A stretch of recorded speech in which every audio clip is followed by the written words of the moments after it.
If you're gearing up for fantasy football and you're looking for a quarterback that's not named Patrick Mahomes, Josh Allen, or Jalen Hurts, but still carry good fantasy value, this is the video for you, because in this video I'm going to give you guys the top 4 quarterbacks that are going to have a huge breakout year and bounce back that you should be looking for. Maybe you're playing in a 2-quarterback league or just don't want to take a shot on one of those high-end quarterbacks in the first couple rounds. These are some quarterbacks that are slated for a big comeback. As always, if you do find any bit of value in these videos, go ahead and drop a like and subscribe if you haven't already. But the first quarterback on this list that is going to have a pretty big bounce back year is Justin Herbert, and this is for a couple reasons. We can all agree that he had a pretty underwhelming 2022 season with a broken rib and torn labrum, and I mean, it's not really very easy to play football on those injuries, but he tried. His wide receivers also could not stay healthy. Keenan Allen missed 7 full weeks and Mike Williams missed 4 full weeks, and that is pretty detrimental to an offense. His offensive line was also pretty banged up, and all of these things combined together just created a very underwhelming year, and one of his worst fantasy years by far, averaging 17 fantasy points a game and finishing as the QB 11, which in his terms is definitely underperforming. But now he's going to have a fully healthy wide receiver core, and the addition of new rookie wide receiver Quentin Johnson is going to really open up this offense. And Johnson also acts as a sort of safety blanket for if Keenan Allen or Mike Williams were to get injured again, because they both have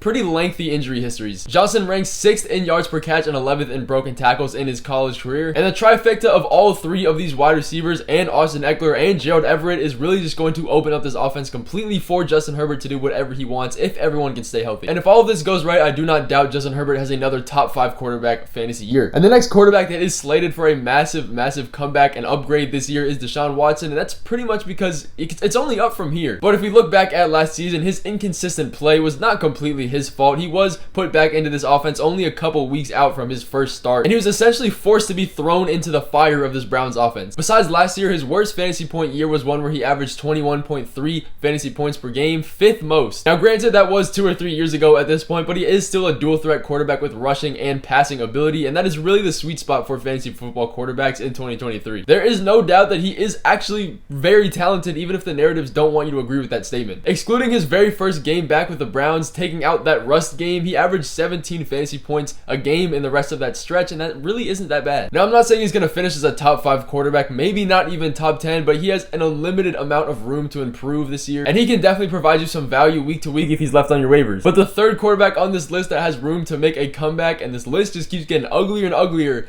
is Russell Wilson. Last season, he did not adjust to the Broncos offense nearly as good as we all expected him to be. He finished as the quarterback 16, and he had some very low lows. He had multiple games where he finished under 10 fantasy points a game. But the big theme here is that there is no Nathaniel Hackett calling plays in this offense anymore, which is pretty much the sole reason why they were losing so many games. I at least hope so. But one stat that absolutely nobody is talking about, or maybe they just don't want to acknowledge it, is that the 2 games that Nathaniel Hackett wasn't on the field calling the plays for the Broncos, Russell Wilson averaged over 24 fantasy points in those 2 games. And that would have made him a top 5 quarterback on the year. Now, I'm not saying those 2 games are going to depict his entire 2023-24 season, but his roster is getting healthier. He has a decent receiving core. Javonte Williams is coming back. Sean Payton is definitely going to elevate this offense. And at his ADP, if you just don't want to take an early round quarterback, or just whatever, maybe you need 2 quarterbacks in your league, he's definitely someone to look for, but he is a risky pick. But the last quarterback that is absolutely going to bounce back this year, that is extremely underrated in his 2022 season, is Lamar Jackson, and he had no help at the wide receiver position. Lamar Jackson's wide receivers were all dealing with injuries last year, but now he has Rashad Bateman coming back, Mark Andrews coming back, and a newly signed Odell Beckham with a very talented rookie in Zay Flowers. And J.K. Dobbins is back too. I kind of forgot about him. And he is only going to improve in the passing game on top of the rushing upside he already has now that Todd Monken is calling the plays for him, and he wants to run a more pass-heavy offense, is with the rumors that we've been hearing. And for the pure upside that he brings, his ADP is absolutely way too low. And that is making him one of my favorite quarterbacks to draft in total of fantasy football. Not even just for this comeback quarterback list. I like him a lot. But that is concluding my list of the 4 quarterbacks that are going to have a huge bounce back year this year that you might want to put in your list if you do need a late round quarterback. But if you guys got any value from this video, please go ahead and drop a like and maybe even subscribe, because if you made it this far in the video, you have to be subscribed at this point.